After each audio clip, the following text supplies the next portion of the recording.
धर्म की जय। भारत माता की जय। योगेश्वर भगवान श्री कृष्ण चंद्र की जय। शान्ताकारं भुजगशयनं पद्मनाभं सुरेशं विश्वाधारं गगनसदृशं मेघवर्णं शुभांगं लक्ष्मीकान्तं कमलनयनं योगभिर्ध्यानगम्यं वन्दे विष्णुं भवभयहरं सर्वलोकैकनाथं सखेति मत्वा प्रशभं यदुक्तं हे कृष्ण हे यादव हे सखेति अजानता महिमानं तवेदं मया प्रमादात् प्रणयेन वापि नारायणं नमस्कृत्य नरं चैव नरोत्तमं देवीं सरस्वतीं व्यासं ततो जयमुदीरयेत्। भक्ति भक्त भगवंत गुरु चतुर्नाम वपु एक, इनके पद वंदन किए नासहि विघ्न अनेक, नासहि विघ्न अनेक। बोलिए राधा कृष्ण भगवान की। यहाँ पर उपस्थित समस्त श्रद्धालु भक्तजन, विद्वज्जन, आचार्य जी, माताएं, बहनें, यहाँ पर सभी के हृदय में हमारे प्रभु को प्रणाम। आइए अभी आप आचार्य जी के द्वारा प्रभु की वाणी को श्रवण कर रहे थे कि सर्वप्रथम गीता जी जो है प्रभु ने वो सूर्य भगवान को सुनाई, और राधा रानी भी बड़ी प्रसन्न रहती हैं सुन करके, क्योंकि ये प्रभु का गीत है, स्वयं भगवान की वाणी है। तो हम सब पर बड़ी कृपा है जो यहाँ पर हर वर्ष की तरह श्रीमद् भगवद गीता जी का आयोजन होता है, और ये आयोजन कोई और नहीं कर रहा, स्वयं प्रभु हमारे आयोजन करते हैं। बताया क्योंकि यहाँ इस पूरे संसार में व्यवसायी लोग तो बड़े हैं, लेकिन धन खर्च वही करता है जिस पर भगवान की कृपा होती है। हमारे मलूक पीठाधीश्वर जी महाराज जी कहते हैं, मोदी सब संसार है ओ साहिब मेरे राम, ओ जापे चिट्ठी उतरे सोई खर चैदान, सोई खर चैदान।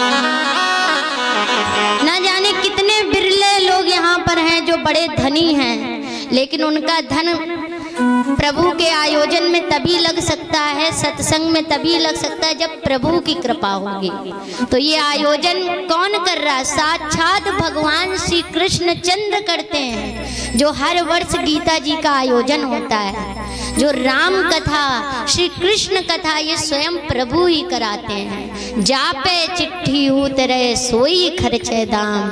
तो इसलिए हम सब भी अपना कल्याण यहाँ पर करने के लिए स्वयं भगवान हम पर विशेष कृपा करते हैं।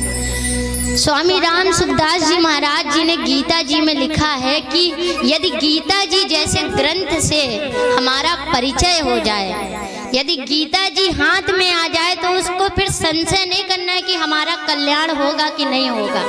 उसका कल्याण होना निश्चित ही है। ये स्वयं स्वामी राम सुखदास जी महाराज जी ने कहा है और बताया भी है हमारे संतों ने। कोई तन दुखी, कोई मन दुखी, कोई धन बिन रहत उदास, ओ थोड़े थोड़े सब दुखी, लेकिन सुखी राम को दास। कोई तन से दुखी है, यानी कि ना जाने कितनी बीमारी सताए है उसे, आज ये शरीर में दिक्कत है, ये परेशानी है। कोई मन दुखी, मन ना जाने कहाँ कहाँ घूमता रहता है। तभी अर्जुन ने भी तो प्रभु से यही कहा कि ये मन बड़ा चंचल है, चंचलम ही मना कृष्ण प्रमाति बलवद्रणम।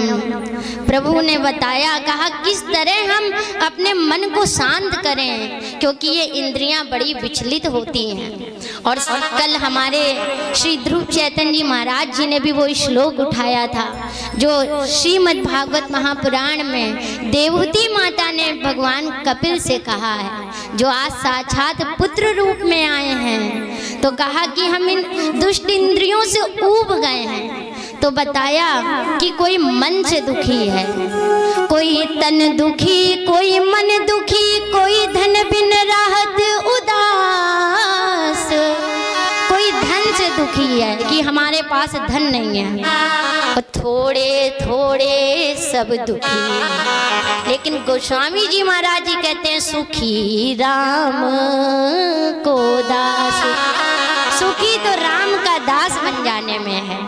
तो हम सब भी भगवान की शरणागति हो जाएं, उनके दास बन जाएं, श्री हनुमंत लाल की तरह, सबरी मैया की तरह, केवट की तरह, भरत जी की तरह, लखन जी की तरह, माता सीता की तरह हम भी प्रभु के दास बन जाएं। क्योंकि भगवान शिव भी कहते हैं उमा से, हे पार्वती उसी के अभाग्य फूटे वही अभागा है। कहा कि कौन अभागा है? कहा कि जिसने कभी भगवान की जो शरण में नहीं आया है। तो इसलिए हम सबको भी विभीषण जी की तरह प्रभु की शरणागति होना, अपना समर्पित करना, अपने आप को स्वयं को समर्पित करना है। क्योंकि भगवान गीता जी के 12वें अध्याय का 8वां श्लोक है। प्रभु क्या कह रहे हैं? किसी भी तरह अपने मन को लगाओ। मय्येव मन आधस्त्व मयि बुद्धिं निवेशय निवसिष्यसि मय्येव अत ऊर्ध्वं न संशयः। भगवान श्री कृष्ण मन मांग रहे हैं। भगवान तो अमना है। जब भगवान ने बंसी वादन किया है तो वहाँ पे प्रभु को अमना कहा गया है। भगवान मन को बनाते हैं, इसीलिए लगता है मानो हमारे संत जन कहते प्रभु मन मांगते हैं, क्योंकि उनके पास मन नहीं है, वो अमना है। तो इसलिए प्रभु कह रहे हैं कि मुझ में मन को लगा और मुझी में बुद्धि को लगा। और देखिए ये हमारी जो श्रद्धेय श्री अखिलेश शुक्ला जी जिस गीता काव्यांजलि के विषय में बता रहे थे, तो वो किस तरह उसको गाना है, ये गा करके हम सभी पढ़ सकते हैं। तो जिस प्रकार गीता जी के श्लोकों को संस्कृत में दिया है, इसमें हिंदी में दिया है, सरल करके गा करके। जिस प्रकार से हम राधे श्याम रामायण हम लोगों के लिए भी बनाई गई, श्री रामचरितमानस बनाई गई गा करके, तो उसी तरह किस तरह गाना है। मन बुद्धि भावना मुझ में रख, श्रद्धा का चिंतन ध्यान आदि मुझ में विवश कर देता है। काटने को भक्त की अधिव्याधि, भावुक होके मैं बंध जाता कि ऐसी प्रेम की है डोरी। हृदय जीत लेती है मेरा सम्मोहक सी यह लोरी। अतः समर्पित हो मुझ में मन बुद्धि लगाना शंका कर, मुझ में निवास तू करेगा तब मोह बंधन से जाएगा उबर। तो ये गा करके हम सभी अपने घर में इसका पाठ कर सकते हैं। तो इस तरह पाठ भी कर सकते हैं। तो भगवान ने मन मांगा है, तो इसलिए किसी भी तरह हम मन को लगा दें। जिस प्रकार से श्री हनुमंत लाल महाराज जी जानते हैं कि हमारा जन्म क्यों हुआ है, और आप सबको वो चौपाई भी याद होगी। हनुमंत लाल जी क्या कहते हैं, राम काज लगी तब अवतारा। श्री हनुमंत लाल जानते हैं कि हमारा जो जन्म है वो राम जी के कार्य के लिए हुआ है। तो हम सबको भी ये जानना है कि हमारा जन्म क्यों हुआ है। तो हम सबको भी ये जानना है, तो हम सभी को सत्संग में रहना होगा, क्योंकि सत्संग में रहने से ही ये सत असत का ज्ञान होता है, संतों के संग से। और हमारे श्री रामचरितमानस में भी प्रथम भगति बताई है संतों का संग। जब सबरी मैया हाथ जोड़ करके खड़ी हैं और प्रभु उनके द्वार पर आए हैं, और सबरी मैया कह रही, हे प्रभु, अधम ते अधम अधम अति नारी, 3 माह में मति मंद गवारी। अधम ते अधम अधम अति नारी, 3 माह में मति मंद गवारी। माता सबरी कह रही, हे प्रभु, अधम ते अधम अधम अति नारी, 3 माह में मति मंद गवारी। मैं अधम जाति की हूँ। सबरी मैया का जन्म कहाँ हुआ था? आप लोगों को पता है कहाँ हुआ था? भीलकुल में। भीलकुल में उनका जन्म हुआ। मैं अधम जाति की हूँ, और कहा कि मैं अभागनी हूँ। हे प्रभु, मैं गवारी हूँ, मुझे कुछ नहीं आता है। भगवान मुस्कुराने लगे। इतना सब कुछ जानने वाली सबरी माता कह रही, मुझे कुछ भी नहीं आता है। तो प्रभु क्या कह रहे हैं, कहा रघुपति सुन भामिनी बाता, कहा रघुपति सुन भामिनी बाता, मानऊ एक भक्ति करनाता, मानऊ एक भक्ति करनाता, कहा रघुपति सुन भामिनी बाता, मानऊ एक भक्ति करनाता, कहा रघुपति सुन। भगवान कह रहे, हे भामिनी, भामिनी कह करके पुकारा है प्रभु ने। बताया कि इसीलिए भगवान जो अंदर का बताया कि प्रभु अंतर्यामी हैं, जानते हैं कि ये किस तरह का व्यक्ति है। सबरी माता बाहर से देखने में सुंदर नहीं है, लेकिन वो अंदर से सुंदर है। तो सबरी माता को भामिनी कह करके पुकारा है। जो बूढ़ी हैं इतनी, फिर भी उनको सुंदर सुंदरी कह करके पुकारा है। और वहीं पर देखिए भगवान श्री कृष्ण चंद्र भी हमारे कब सुंदरी किसको बुलाते हैं, जब जो कंस की दासी है, जिसका नाम है, क्या नाम है, कंस की दासी कुब्जा, जो 3 जगह से टेढ़ी है, त्रिवक्त्रा कहा उसे। बताया भगवान ने उसे भी सुंदरी कह करके पुकारा। प्रभु जानते हैं कि अंतरात्मा से कौन सुंदर है, भीतर से सुंदर है कि बाहर से सुंदर है, ये केवल हमारे प्रभु जानने वाले हैं। क्योंकि अंतर्यामी प्रभु सब जाना।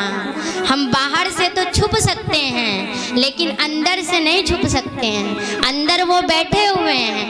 ईश्वरः सर्वभूतानां हृदय से अर्जुन तिष्ठति, भ्राम्यन् सर्वभूतानि यन्त्रारूढानि मायया। भगवान ही एक ऐसे हैं जो हृदय की बात जानने वाले हैं। एक संत थे जो बड़े बूढ़े हो गए थे, उनके बड़े आश्रम थे, तो कहा कि अब तो हम जाने वाले हैं, अभी कौन संभालेगा।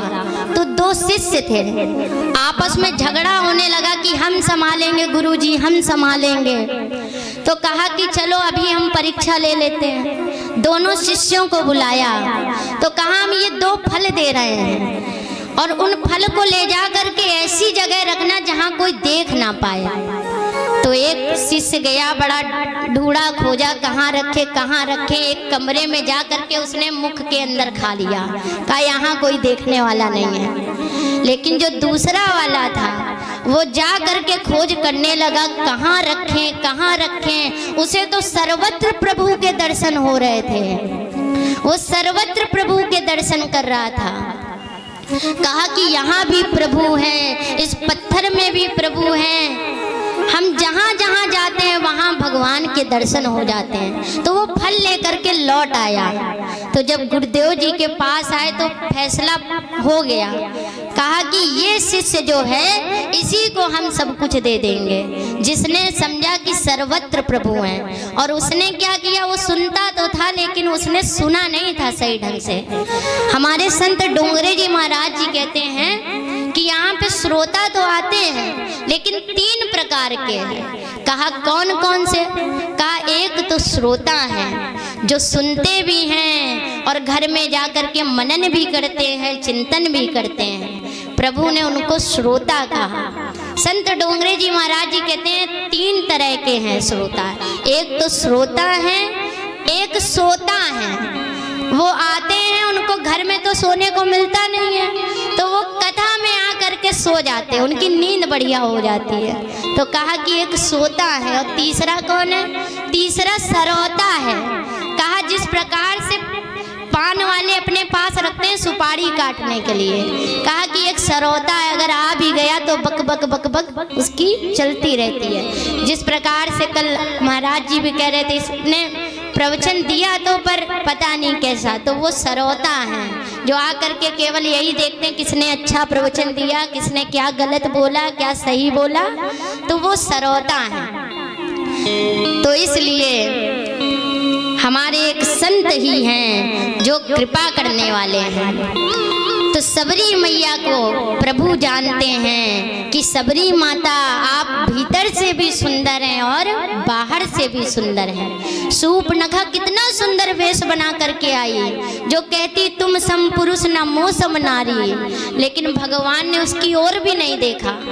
प्रभु जान गए कि कौन ये नारी है, भगवान जानते हैं। भगवान सीता मैया की ओर देखते हैं। शूर्पणखा कह रही मैं बोल रही हूँ और प्रभु देख माता सीता जी की ओर रहे हैं। लक्ष्मण जी की ओर देखा तो लक्ष्मण जी ने कहा कि अच्छा हुआ कि हम जब तक नहीं देख रहे हैं तब तक तुम बची हो। जो ही देखा तो लक्ष्मण जी ने क्या किया, नाक कान काट लिए।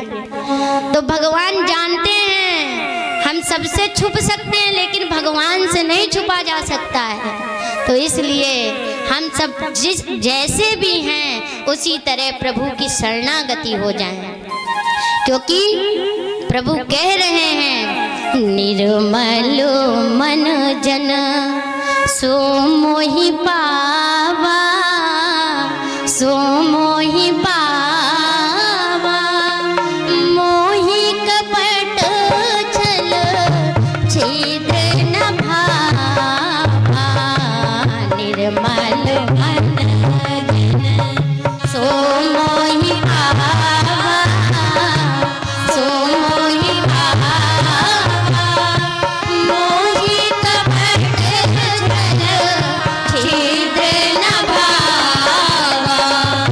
मोहि कपट छल छिद्र न भावा। हमारे संतों ने कहा इसका अर्थ ये नहीं है कि हम सब कुछ छोड़ करके त्याग करके आए, हम जैसे हैं वैसा ही प्रभु को समर्पित हो जाएं। हमारे अंदर जो भी कमी है प्रभु आप ही जानो।